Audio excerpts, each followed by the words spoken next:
कैसे विश्वास करिए, जीतने के बाद गारंटी कौन लेता है? कर्नल साहब कांग्रेस के साथ रहे, उधर चले गए तो क्या जवाबदारी? नहीं जा कह सकते हैं कर्नल साहब पिछली बार हेमाराम जी कांग्रेस पार्टी के कदावर नेता थे, लोग ऐसे भी कहते हैं हेमाराम जी पार्टी छोड़ के उधर भाजपा की तरफ मिल गए थे पैसे नहीं, वो कांग्रेस के साथ रहा। कब गया सर? माने सर गए थे पायलट के साथ। माने सर भले गए सर, पार्टी ने उसने छोड़ी नहीं। वो मजबूरन में उनके पास बहुमत नहीं था इसलिए साथ में रहने, वो तो सरकार गिराने गए थे ना। नहीं थी। सड़कें कहाँ बनी? लोग तो कह रहे सड़कें हमारे बनी नहीं, उधर कह रहे खरड़ जाने के लिए, कॉलेज जाने के लिए रास्ता नहीं है, उधर लुखू जाने के लिए रास्ता नहीं है, सड़कें कहाँ बनी सर? बहुत नमस्कार, मैं हूं भगवान राम धोरीमीना, आप देख रहे हो मेरे यूट्यूब चैनल और फेसबुक पेज। वीडियो को पूरा देखा, चैनल ने सब्सक्राइब करें, पेज ने फॉलो करें, वीडियो दोस्तों के लिए शेयर करें। आप देख रहे हो आपके मोबाइल की स्क्रीन पर यह शख्सियत कांग्रेस पार्टी के युवा नेता इसाक खान बलीसर, जो विधानसभा चुनाव 2023 में होने वाले विधानसभा चुनाव की चर्चा करेंगे हम इसाक खान साहब के साथ कि विधानसभा चुनाव में क्या होने वाला है, आपकी पार्टी की ओर से क्या रूपरेखा है, पार्टी की ओर से चुनाव का क्या महत्व है, इन तमाम प्रकार की हम लोग चर्चा करेंगे। विधानसभा क्षेत्र गुड़ामालानी कांग्रेस पार्टी के प्रत्याशी है कर्नल सोनाराम जी चौधरी साहब। तो सबसे पहले खान साहब आपका सलाम अलैकुम। वालेकुम सलाम। विधानसभा चुनाव 2023 में विधानसभा क्षेत्र गुड़ामालानी क्या होने वाला है?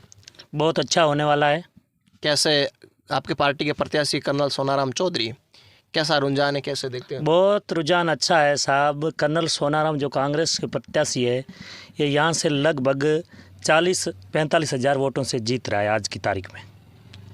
आपने ये आकलन कैसे कर दिया? मैंने ये आकलन ऐसे किया कि सर यहाँ अपने चौधरियों के वोट 90,000 आसपास बताए जा रहे हैं, तो बाकी वाली जो कास्ट है जैसे अल्पसंख्यक है, ST SC है, ये सब 70-85% वोटिंग कर्नल साहब के पक्ष में दे रहे हैं। जाटों के वोटों के हिसाब से आप आकलन कर रहे हो, पर जाट तो बीजेपी में भी तो है। सर ये सही बात है, जाटों के वोट थोड़े ज़्यादा मिलते हैं, इनकी चौधरियों की एकता ज़्यादा है। एकता के आप कैसे आकलन करोगे? उधर बीजेपी में है तो इधर बिश्नोई उधर भी तो है, इधर भी है, जाट उधर भी है, इधर भी है। कर्नल साहब एक कदावर जाटों का नेता है, इसलिए मैं कर रहा हूँ सर। कांग्रेस पार्टी ने कर्नल साहब को टिकट दिया है, किस आधार पर दिया है?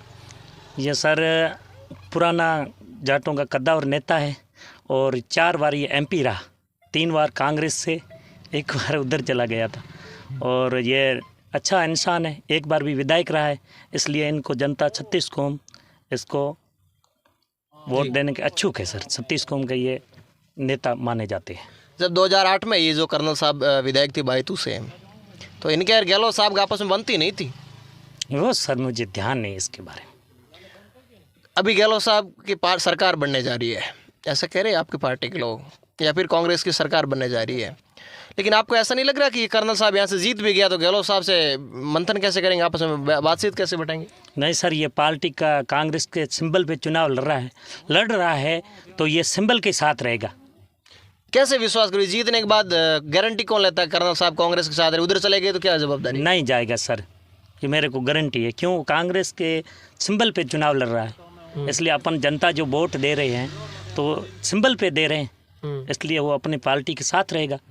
चाहे मुख्यमंत्री अशोक बने, चाहे कोई भी बने, कर्नल साहब का वोट कांग्रेस को ही पड़ेगा सर। कैसे कह सकते हैं कर्नल साहब पिछली बार हेमाराम जी कांग्रेस पार्टी के कदावर नेता थे, लोग ऐसे भी कहते हैं हेमाराम जी पार्टी छोड़ के उधर भाजपा की तरफ मिल गए थे पैसे? नहीं, वो कांग्रेस के साथ रहा। कब गया सर? माने सर गए थे पायलट के साथ। माने सर भले गए सर, पार्टी ने उसने छोड़ी नहीं। वो मजबूरन में उनके पास बहुमत नहीं था इसलिए साथ में रहने, वो तो सरकार गिराने गए थे ना। नहीं सर, जो कांग्रेस का था 5 साल कार्यकाल बहुत अच्छा रहा। हेमाराम जी ने बहुत सारा काम करवाया अपने खुद के क्षेत्र में। जो अपने सड़कें आई थी उनके लिए, जयपुर से मेरे को सुनने में आ रहा है, जयपुर से 3 टीमें बन के आई थी कि गुड़ामालानी में ऐसा क्या इतने सड़कें ज़्यादा क्यों बन रही? क्योंकि हमारे माननीय हेमाराम जी चौधरी वो नेक इंसान, अच्छा भला इंसान था। उसने बहुत सारे राज्यों से गांव बनाए जिसकी आबादी 250 से ऊपर थी, उन सबों को सड़क से जोड़े गए, इसलिए सड़कें ज़्यादा आई थी। सड़कें कहाँ बनी? लोग तो कह रहे सड़कें हमारे बनी नहीं, उधर कह रहे खरड़ जाने के लिए, कॉलेज जाने के लिए रास्ता नहीं है, उधर लुखू जाने के लिए रास्ता नहीं है, सड़कें कहाँ बनी? सर बहुत सारी बनी, कौन कह रहा है यार? 2200 किलोमीटर सड़कें अपने गुड़ामालानी में मिली है।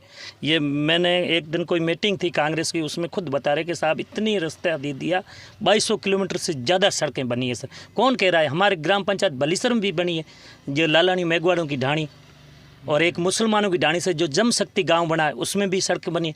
मेरी खुद का भी गांव बुरान की डाणी था, उसको सड़क से जोड़ा जाता, लेकिन वो जनसंख्या की कम वजह से वो गांव नहीं जोड़ पाए सर। आपके गांव में बन गई, इसका मतलब हमारा पूरा विधानसभा का काम नहीं किया, आपके नज़दीक होंगे इसलिए कर दिया होगा। सर मेरा जो गांव है वो गुड़ामालन लास्ट गांव है, चोटंग की सीमा विधानसभा की सीमा लगती है, वहाँ पर इतना काम कर दिया तो बाकी वालों गांव तो किया होगा। हमारे 2 राजस्व गांव बनाए साहब ने, 2 ने 3 बनाए और 2 सड़कें दी डमर से, 2 ने 3 सड़कें दी सर भलीसर के लिए।